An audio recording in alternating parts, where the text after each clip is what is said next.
it started as a summer school, and then it developed further and further. So now for a few years already we have been working on the Ottoman legacy in the Balkans, and particularly in Bulgaria. We started by first of all this idea that the legacy is not really accepted in the Balkans. It's not really considered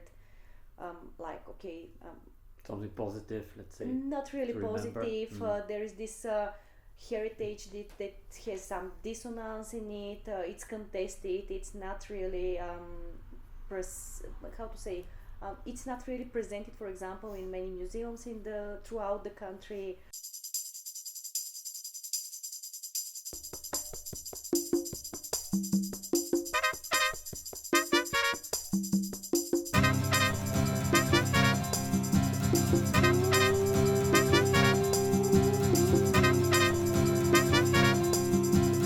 Három, jeden. Einmal. Balkans Calling. Voices from the region.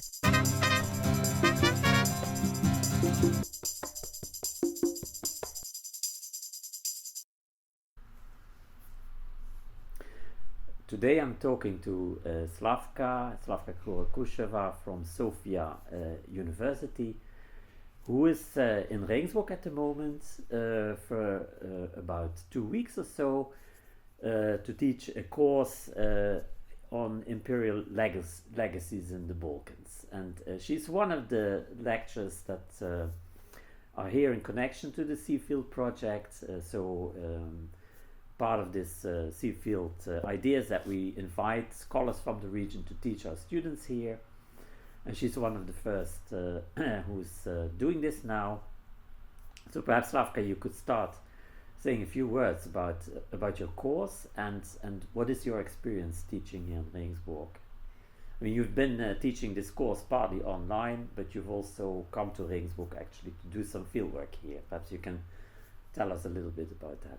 Yeah, I first of all want to thank you the university and the Seafield project for the invitation to teach this course, which, as you said, is on imperial legacies in the Balkans.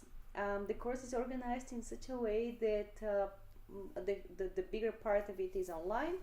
We meet once per week with the students that are interested in this topic, and now we have these 2 weeks when we are here meeting face to face, discussing some readings, but also one of the ideas of the course, apart from the theoretical discussions, apart from the readings that we're doing on various post-imperial national contexts on the Balkans, and how the different political elites in the different periods deal with their imperial pasts.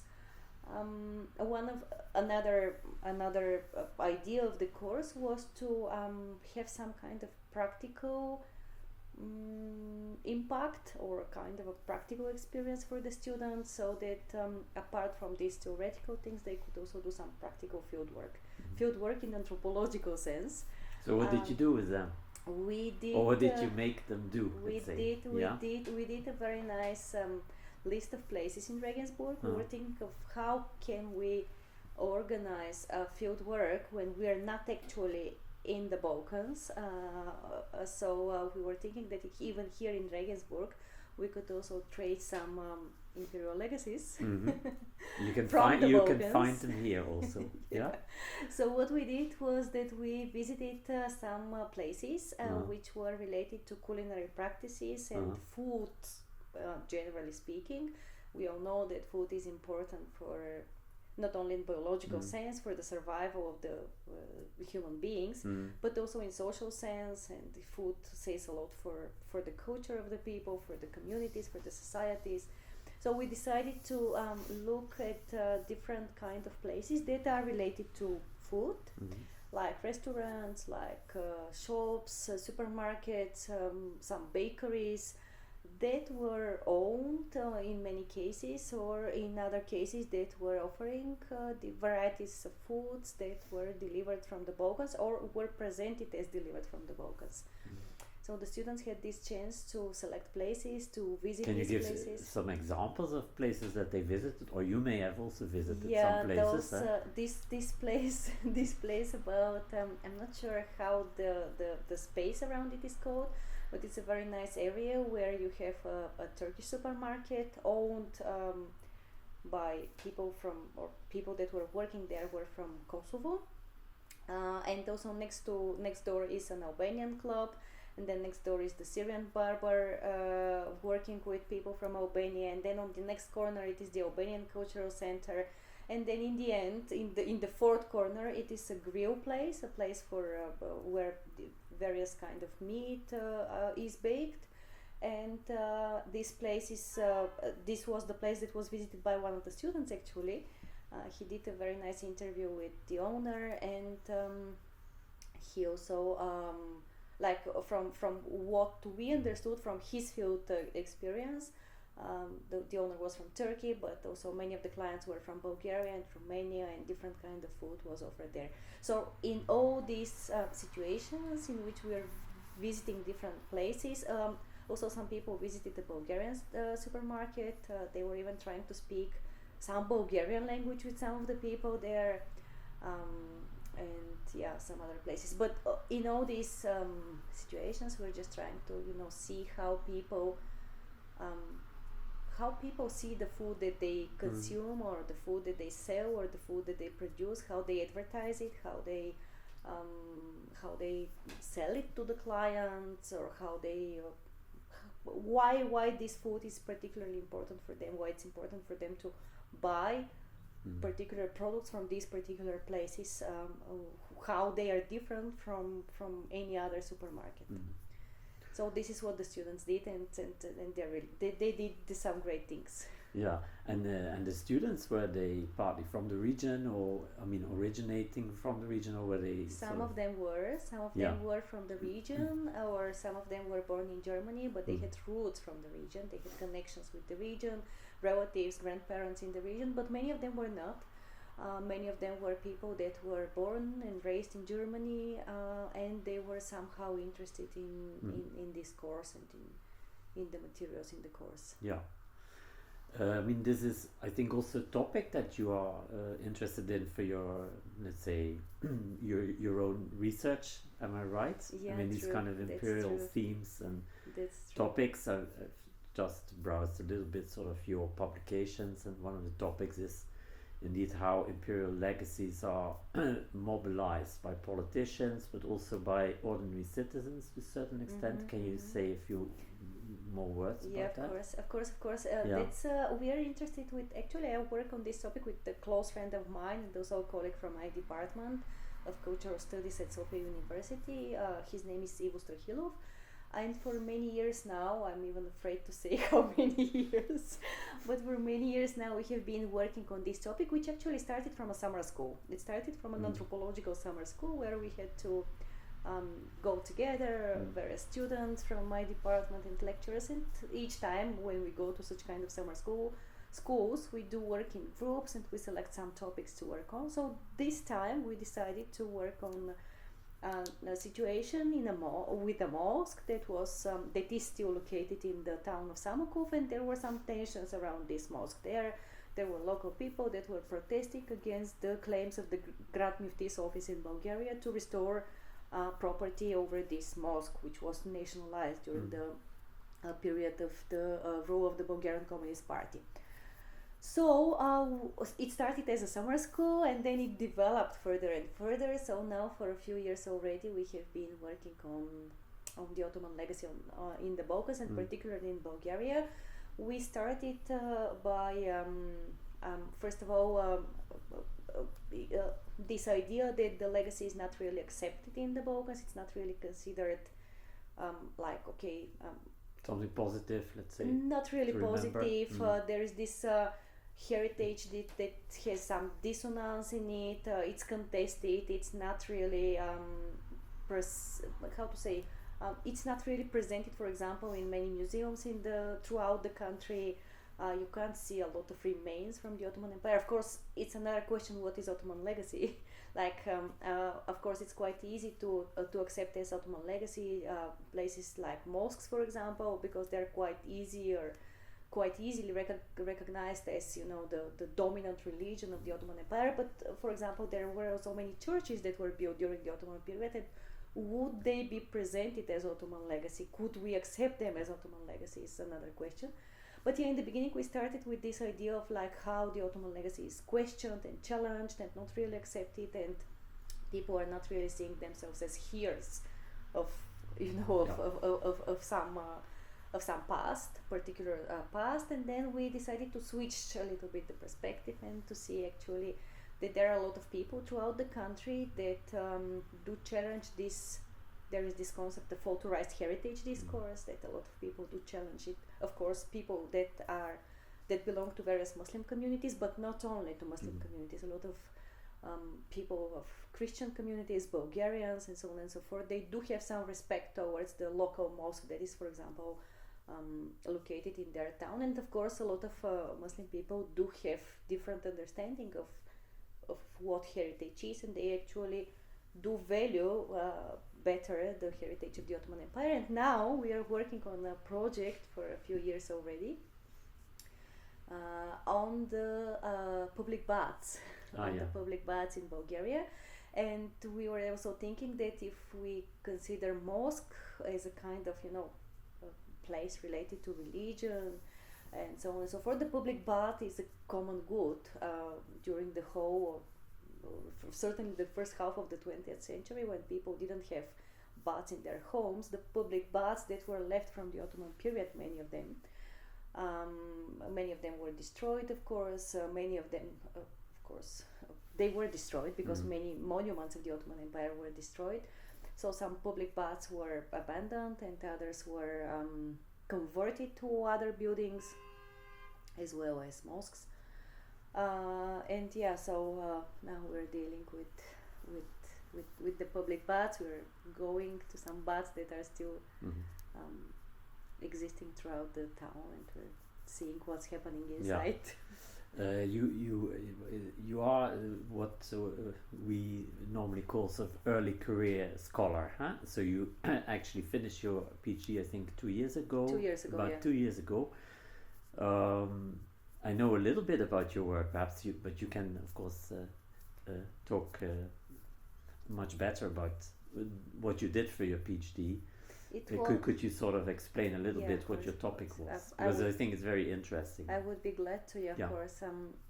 I did a research on, broadly speaking, transnational connections and some kind of transborder networks among the communities of various Turkish communities that are living in Bulgaria, and many of their relatives, friends, and so on and so forth, that during the course of the 20th century, and most of them in the end of the 20th century, migrated to Turkey. When I say migrated, in various cases, in many cases, it was not a voluntary migration. Especially during the socialist period in Bulgaria in the mid-90s, there was this terrible campaign for aiming at assimilating the community. And in the summer of 1989, hundreds of thousands of people had to leave the country and move to Turkey. But also there were previous ways in the 60s and 70s, in the early 50s, in the interwar period. So a lot of people in Bulgaria, almost all the people in Bulgaria, do have relatives on the other side of the border. And a lot of people in Turkey do have some kind of migratory background from the Balkans, not necessarily from Bulgaria. So I was interested in how people do establish some kind of connection, some kind of communication over the border, with the in parallel with the transformation of the information and communication technologies, for example, and the penetration of internet and social media, and the fact that now we all have a phone in our pocket and we do have communication no matter where our close people are, which was not the situation before. Like during the socialist period, they were not even able to really talk to each other over the border. Even in the 90s, many people were able to call each other on the phone, but still a lot of people didn't have phones in their homes, or this would be a very, very expensive phone call across the border. Of course. You could do it a few times per year because you can't afford to pay for these calls. And then now, slow by slow, you know all the time what your parents, what your daughters, what your brothers and sisters are doing on the other side of the border, no matter where they live. You just see pictures on Facebook of what people are eating, and there are these practices of care, of family care. You live somewhere else, but you worry about your parents, for example, that are old already, and you need to call and to see whether they have taken their pills or whether they need some help, and all these kind of family relations. And also how a community is constructed through the internet. Through the internet, yeah, because there are thousands, okay, not thousands, but yeah, many pages and many groups where there are a lot of, where there are thousands of people or 100,000s of people. They're in those groups. Many of them are in those groups because they do have connection over the border. Groups like migrants from Bulgaria, Turks from Bulgaria, Turks in Bulgaria, and so on and so forth. So they also have some kind of quite simultaneous communication with what's happening, for example, in their own village. A lot of villages, they have their own groups. So when there is a festival there, when there are elections there, when they're building a new mosque there, or whatever it's happening in the village, it's quite easy to know. It's not already the news that is on the TV. And these are villages in Bulgaria that people connect to, let's say, while living in Turkey. Because in many cases these were the villages where they migrated from. Villages and towns in Bulgaria, or regional towns in Bulgaria, where there are various kinds of news about the cultural center there or whatever, but these are some kind of regional news that would never be on the national news in the TV, but people would care about those news. They would know what's happening in But you spent some time in Turkey too, where you learned Turkish. So what was actually the reason for you also to, let's say, go to the Turkish side or to go to Turkey to explore this phenomenon, or did you do some other work there? No, it was mainly for field work. Of course, I was affiliated with a university and I did some things. It was Bilgi University in Istanbul, but I did some things for the university, but I went mainly with this idea for having the chance to do some field work. Of course, with the new technologies, we could do also some field work online. We could use digital technologies, and we could have this this new, not very new, but like this digital ethnography kind of research. But still, it's quite different. It's a different kind of access. It's a different kind of trust that you have when you do have the chance to meet people, to live with people, to participate in some activities with people. So I spent 1 year in Turkey, mainly in Istanbul, but I was also going often to Bursa or to other cities in Turkey. Yalova is another place, and I was meeting people. I was trying to see how they use social media, how they communicate with people on the other side of the border, and I also did some kind of interviews with people in Bulgaria, people that in different locations in Bulgaria, but there are some places in Bulgaria where there is a significant amount of population of Turkish origin, and I was trying to go to these places and also to meet some of the people that live there. So it's a kind of multi-sided ethnography, you could call it like this, a comparative kind of multi-sided. But you also looked at, I mean, not just, let's say, at communities that are created, let's say, on basis of, sharing whatever memories of a particular village in Bulgaria, but you also, I saw one of your publications deals or uses this concept of virtual Ummah, the virtual virtual community of believers. Was this an important aspect of your research, also to look at the religious dimension of this? For the PhD research, not really. But this was this idea that there are also groups in Facebook where a lot of people do communicate or do have some arguments or do have some advices on religious issues. This was a kind of research that I was also working on for a period of time, of like how some people, and this was particularly Can you tell us a little bit more about your current research? In July, you gave a talk at our Southeast European Studies online platform, I think, CSOP, we call that, about your current research, which is a little bit more historical, huh? It's a little bit more historical. One of the critiques towards anthropology is that it's historical, that you go somewhere and you do have the field work and you don't have the historical background of how phenomena develop. So I said that to this critic we could of course accept it and answer, but I decided that it was actually a postdoctoral fellowship that was supported generously by the Center for Advanced Studies in Sofia, a great institution as well. The focus of this research was on migrations during the interwar period.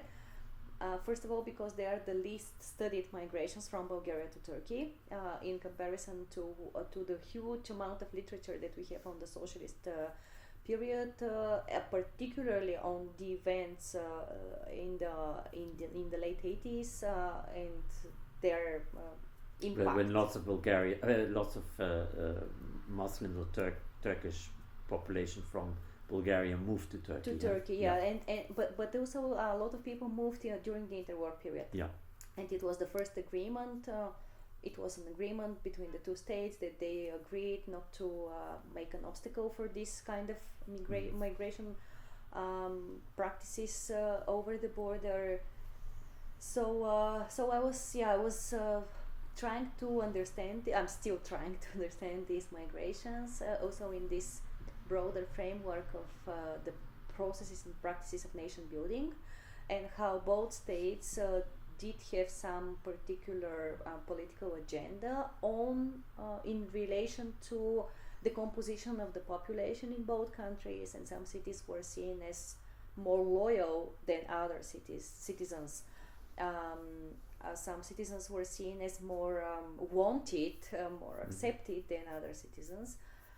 And these layers, these different scales of acceptance were also related to the ethnic background and to the religious background of the people. So I'm trying to also see these migrations in this broader framework of nation building, population politics, demographic engineering, and how actually the different political elites, the different institutions were negotiating these migrations in one way or another, and how they were actually contributing to creating a nation which consists of more ethnically homogeneous populations than they used to be during the imperial rule. And you actually just started, I would say, this research. Or you haven't been sort of proceeding into writing about this yet, but I started it last year. Yeah, I did some archival work. I'm writing some things, but I still need a lot of work on this topic. Yeah. I still need a lot of, because it's a lot of archives, both in the state archives in Bulgaria, and I also went to Ankara, where it is the Republican.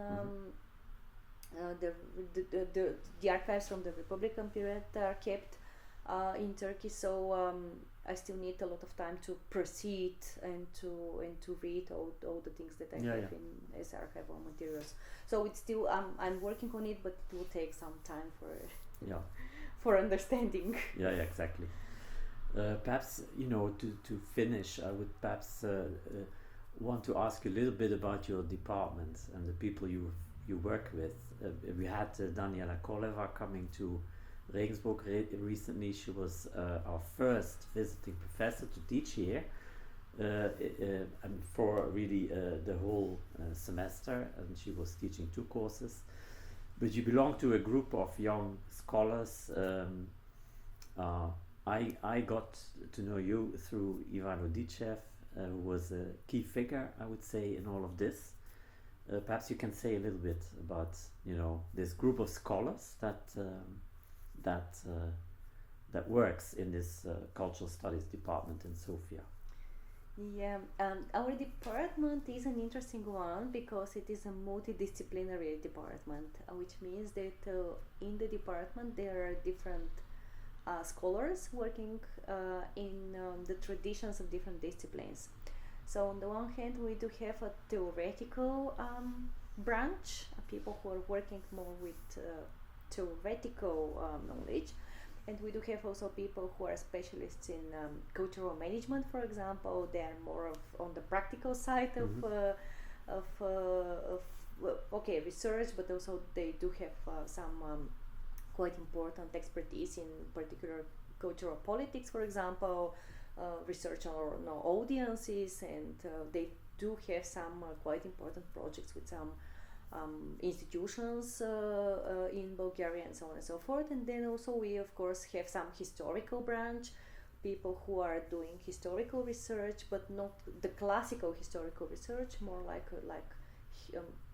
history of culture, history of ideas, history of social life, and so on and so forth. And then we have the anthropological people, who do anthropology, which is probably I'm part of probably this last group of people. It's true, we are now these people are a lot of them are young scholars. Many of us are somehow scholars nowadays because we were doctoral students of Ivailo Dichev, very very recently died. Passed away very unexpectedly. He was a very important professor in the department, and he was one of these people that gathered all of us together, that provided us all these opportunities to for many things, actually, to include us in many projects, and the most important thing maybe to made us interested in anthropology, to understand anthropology not as a discipline but as a kind of life choice. So it's an interesting department consisting of different people.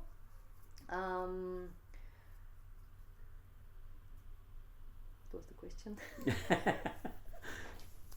No, I just asked you to talk a little bit about your department. It's an interesting department with different specialties and different expertise and different people who work in different fields.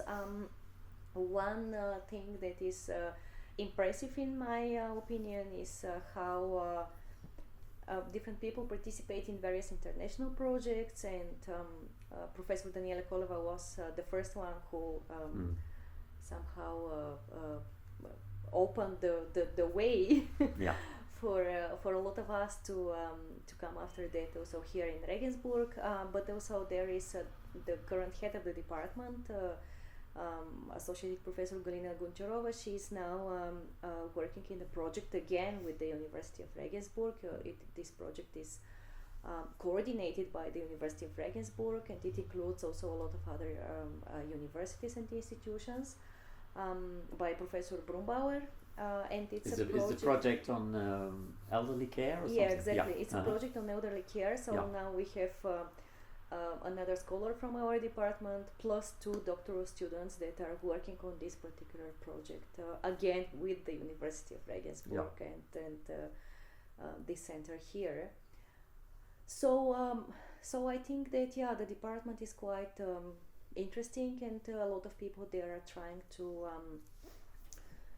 do cooperate and to work on you have a very interdisciplinary ethos. It's not very rigid in terms of disciplinary. No, it's not. It's quite very international. It's quite also as you said, it's quite interdisciplinary, particularly because the department itself do have some projects as well. Most of them are nationally funded by some national institutions in Bulgaria, but in these projects, the last one was on some kind of festive practices and how the holidays changed in Bulgaria after 1989. It's called the new festivity or something like we could could translate the title of the project something like this. So different people with different expertise, some of them historians, others anthropologists, cultural managers from these fields. We were all working together in order to understand such kind of very important phenomena in terms of anthropological knowledge, how people celebrate the festivals, for the holidays and the festivals, for example, and how how this changes with the fact that the regime, the socialist regime collapsed, and a lot of cultural practices started, to change, to transform. Exactly.